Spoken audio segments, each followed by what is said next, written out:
Terve, mä oon Kasken Teemu, Hämeen yhteysevankelista.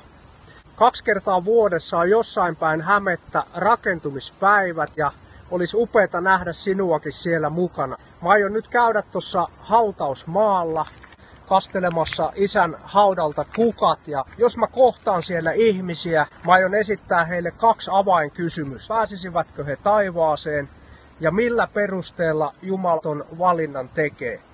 Katsotaan, onko evankeliumi jo viimein saavuttanut myös Hämeen.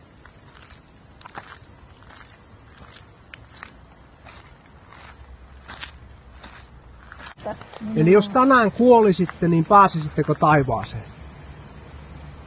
Jos semmoista olisi. Kaikki pääsee taivaaseen. Joo, mä oon samaa mieltä, että kaikki pääsee taivaaseen. Kaikilla me ollaan samanlaisia ihmisiä. Kyllä. Kyllä kai. Varmaan. Kyllä mä uskon, että mä pääsen. Tuskin. Kyllä. Kyllä. En pääsis, kun en usko, että sellaista on olemassa. Joo, mulla on sama vastaus. En. Kyllä mä uskoisin siihen, että mä pääsisin siihen, että vaikka sitä aina on niin epämääräistä tai sillä lailla, että ei ole tietoa, mutta kyllä mä niin kuin siihen uskon, että... Mikä sun mielestä on se peruste, millä Jumala tämän valinnan tekee? En tiedä. Ei siihen ole perustetta. En mä tiedä.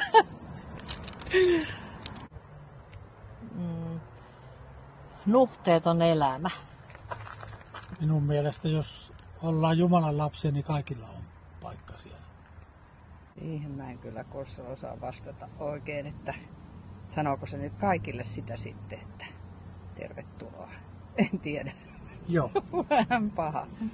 Toi on vähän paha kysymys kyllä, mutta toivottavasti sanoo kaikille. Tuo me ei osaa oikein vastata, mutta kai me kaikki päästään sinne. Tämä on todellisuutta tämän päivän Suomessa. Kukaan näistä ihmisistä ei puhunut sanaakaan Jeesuksesta. Ystäväni, ole rohkea. Sinua tarvitaan enemmän kuin koskaan. Nyt on aika lähteä liikkeelle Jeesuksen nimessä.